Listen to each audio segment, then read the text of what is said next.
Alors regardez la suite.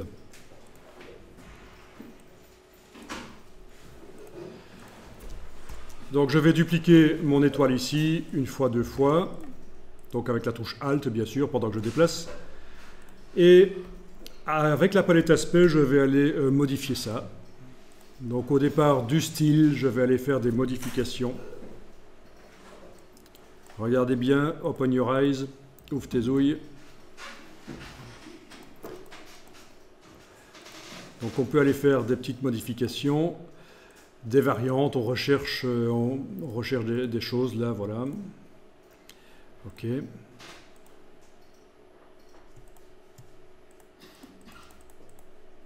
Ok.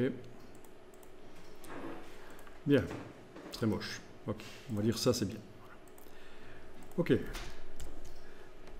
Ben, je peux les ajouter à la palette des styles graphiques du document. Donc, dans les styles graphiques qui étaient là affichés mais que je viens d'enlever, je peux aller ajouter les choses. Voilà. Donc, vous avez fait des variantes.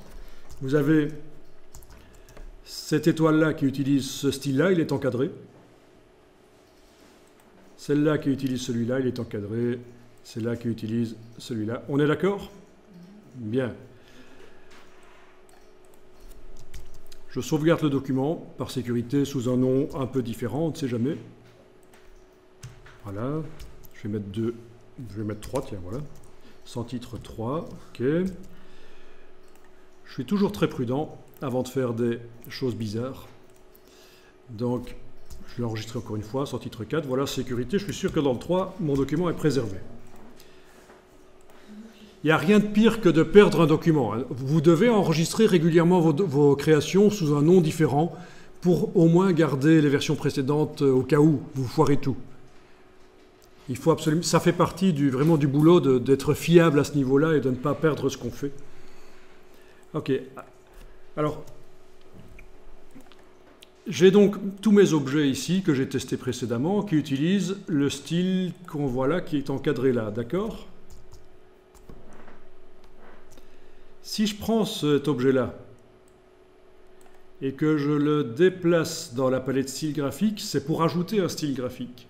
Mais si j'enfonce la touche Alt, je peux remplacer ce style graphique-là par le style de mon étoile verte qui est là, donc, hein, avec la touche Alt. Et voilà, tous les objets qui utilisaient ce style utilisent maintenant l'autre, le vert. Je peux faire ça, je peux faire des tests comme ça. Voilà, je vais réessayer ici avec cette étoile-là. Je la déplace dans la palette style graphique avec la touche Alt sur ce style graphique vert. Voilà. D'accord? Bon. Voilà. Et vous pouvez faire ça pour plein de choses. Il y a des styles graphiques qui sont livrés avec Illustrator. Voilà, en voilà un. Tiens, je vais le déplacer sur ceci. Ils utilisent tous le style graphique. Voilà. Donc il y a un lien entre la palette style graphique et les objets. Illustrator sait que c'est ce style graphique-là qui est dans la palette style graphique. Si vous le mettez à jour avec la touche Alt, ça marche. Essayez ça. Ça vous permet vraiment d'être plus créatif. Hein. Moi, je vais essayer de vous donner des outils qui vous permettent d'être créatif rapidement.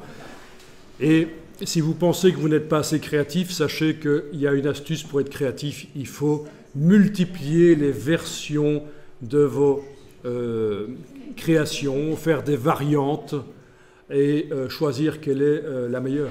Voilà, parce que choisir quelle est la meilleure, ça vous savez faire. Peut-être que vous ne savez pas sortir directement une version qui est nickel, mais en faire plusieurs et choisir la bonne, ça vous savez. Et une fois que vous avez choisi la bonne, vous en refaites de plusieurs versions au départ de cette bonne-là. Vous choisissez à nouveau la meilleure à un certain moment. Comme ça, vous évoluez. C'est un peu ce qu'on appelle la méthode AB en marketing, si vous connaissez.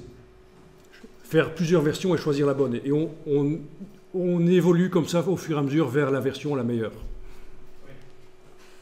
Mais en marketing, c'est utilisé pour voir quelle est la version qui plaît le mieux au client.